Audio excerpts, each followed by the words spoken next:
When government resists democratic reforms or undermines civil rights, officials typically point to some law and order pretext or extraordinary threat to justify the infringement. But pro-democracy advocates know this for what it is, a desperate attempt to cling to power during changing times. It's an easy pattern to spot because it's about silencing dissent. And the most powerful tool of peaceful dissent Americans have is the ability to freely cast the ballot. I'm Jarret Berg, an attorney and voting rights advocate. I'm also the executive director of the Democratic Lawyers Council here in New York. I began to appreciate the many voting problems Americans faced during the 2012 elections. I was a small part of a massive effort to train and deploy thousands of election monitors across the country. Campaigns typically have a narrow focus on winning, but this program had a first principles goal: to ensure that all eligible Americans could register and vote easily, without intimidation, and have their ballots counted accurately. Sounds pretty non-controversial, right? Well, it should be. The fundamental right to vote is the most essential right Americans have because it safeguards all other rights. And that's as true today as it was revolutionary when the framers decided that America would only derive legitimate authority from the consent of the governed. Now, we know that most of us, myself included, would not have been allowed to vote during that time, just as we know that the trajectory of securing civil rights has never been a smooth arc. Instead, that struggle has come to define our national character, lurching in fits and starts of social upheaval, but ultimately in the direction of universal suffrage. President Bush recognized in 2006 that voting is inherent to our democracy when he reauthorized the Bipartisan Voting Rights Act for 25 years.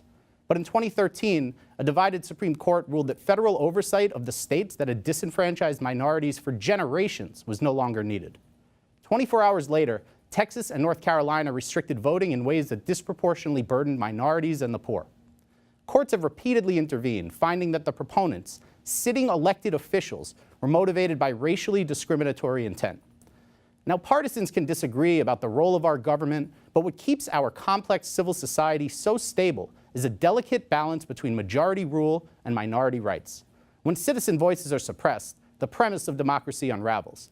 So for me, that's what makes the systematic assault on voting rights so dangerously anti-American. It is also what makes the fight to vote so important today. Now, here in New York, we have different challenges, but for thousands of disenfranchised voters, the result is the same.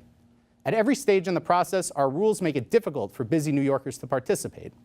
Only when policymakers appreciate that voting is a fundamental right will they be forced to provide adequate due process so New Yorkers have meaningful opportunities for its exercise. Without that, all this lofty civil rights talk rings pretty hollow.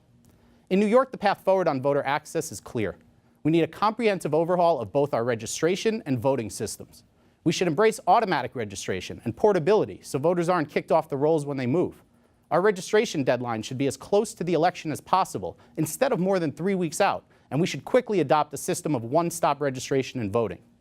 Since we require voters to register, it's only fair that they be able to do so on the Board of Elections website. Modernizing registration keeps voter rolls accurate, eliminating the sloppy kind of snail mail purges that affected thousands of Brooklyn voters in 2016.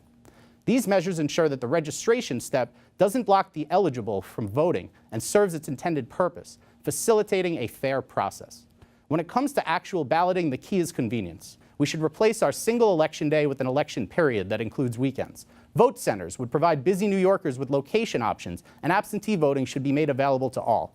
Until then, we should work with Uber, TLC, and Access-a-Ride to ensure access for the elderly, the disabled, and the poor.